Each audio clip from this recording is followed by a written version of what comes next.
Bon, salut à tous. Bienvenue dans cette nouvelle petite vidéo. Alors, petit épisode. Je sais pas si je le compte comme un épisode ou pas. Alors, pourquoi cette petite épisode comme ça en plein milieu de la semaine? Pourquoi? Eh ben, parce que ce matin, j'ai eu la visite de Veritas. Et oui, vous savez, pour faire le contrôle intérieur, pour valider en fait pour avoir le contrôle, enfin, pour avoir le certificat de conformité pour le passage à Dreal, il faut faire venir soit Caligaz, soit Veritas. Alors en général, la plupart des gens passent par Caligaz. Pourquoi, je sais pas. En tout cas, moi je suis passé par Veritas parce qu'ils étaient beaucoup moins chers et puis bah, en fait ça s'est super bien passé quoi. Je vais vous raconter rapidement, mais franchement, déjà, si j'ai un truc à vous dire.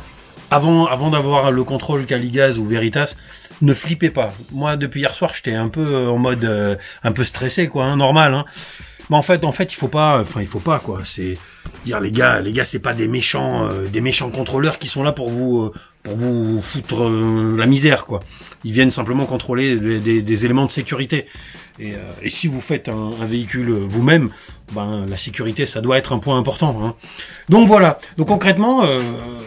Le gars il est arrivé, qu'est-ce qu'il a contrôlé? En fait, presque rien quoi. En premier, il a contrôlé la ventilation. Donc il a vérifié qu'il y avait bien une ouverture en bas. Et moi j'ai mis la petite grille comme ça.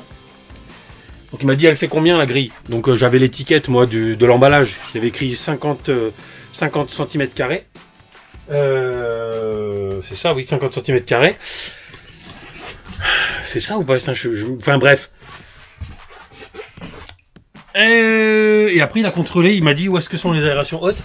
Donc là, ok, il y en a une. Et une deuxième, hein, au fond, vous le savez, hein, parce qu'elle se trouve, pour ceux qui découvrent la chaîne, il y a la deuxième là. Donc c'est dans le lanterneau, vous avez les aérations permanentes, c'est les trous. Et il m'a dit elles font combien les aérations. Donc, chose importante à vous dire, c'est pas marqué dessus les centimètres carrés d'ouverture.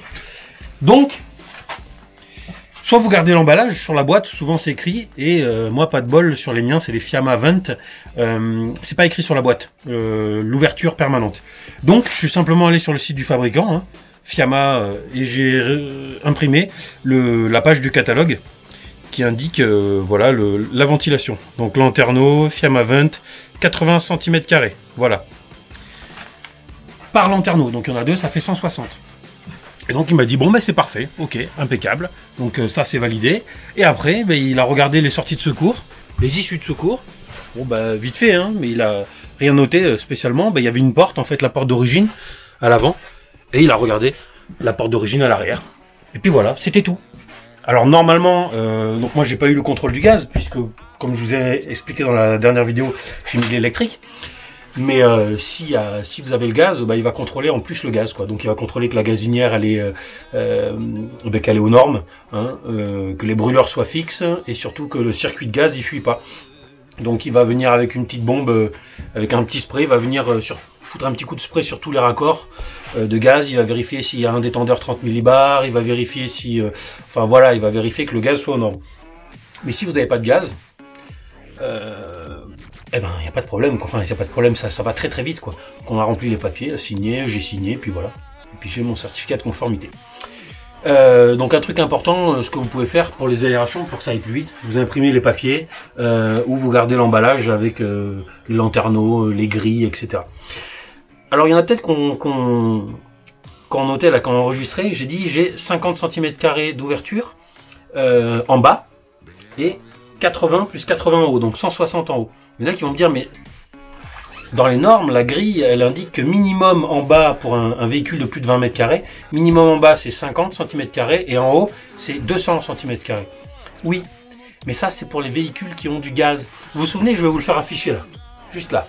Vous vous souvenez ce petit tableau, je vous l'avais présenté dans une des vidéos où je vous expliquais les normes.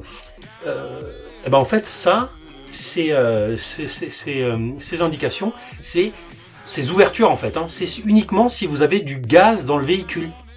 Si vous n'avez pas de gaz comme moi, alors c'est pas ce tableau qui est pris en compte pour les ouvertures, mais je vais essayer de vous faire afficher aussi là la partie du texte dans la norme. En fait, je vous laisse voir parce que je l'ai pas en tête, mais il me semble que pour les véhicules de moins de 12 m², Bah,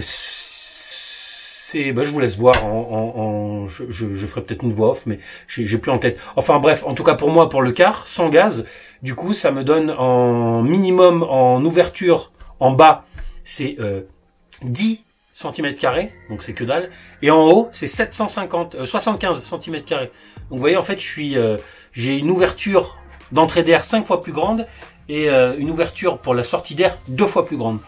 Voilà, ça je pensais que c'était important à le dire parce que moi, en fait, je le savais pas. Voilà, tout simplement. Et c'est le monsieur qui me l'a dit, qui me l'a montré sur les normes directement. Voilà, donc important, no stress. Le gars super sympa. Voilà, hein, il est venu contrôler. C'était bon, très sympathique, très gentil. Voilà. Alors moi je suis passé par Veritas, pourquoi? Parce que j'avais fait un devis à Caligaz et un devis à Veritas. Le devis Caligaz, il me prenait 460 € TTC. Parce qu'ils parlent souvent hors taxe, donc 460 € TTC avec le déplacement compris. Et j'ai eu Veritas au téléphone, et alors d'abord j'avais eu un premier devis à 370 €, déplacement compris, et mais c'est un commercial que j'avais au téléphone, mec, hein. Et j'ai réussi à avoir les coordonnées directement du contrôleur, et lui m'a refait un devis, et il m'a fait un devis à 288 €. Donc j'ai payé 288 €, déplacement compris, pour venir faire contrôler mon car, quoi. Voilà. Donc très intéressant. Le contrôleur super sympa, j'ai déjà dit, voilà, il n'est pas là pour foutre en l'air votre projet. Il est là pour contrôler de la sécurité, tout simplement. Bon, sur ces quelques mots, on se retrouve samedi pour la nouvelle vidéo qui, vous allez voir, c'est une putain de misère. Je dis un gros mot, je dis un double gros mot, un putain de misère. C'est l'horreur, c'est l'horreur. Bref. Bonne semaine à tous et puis on se retrouve samedi. Ciao ciao!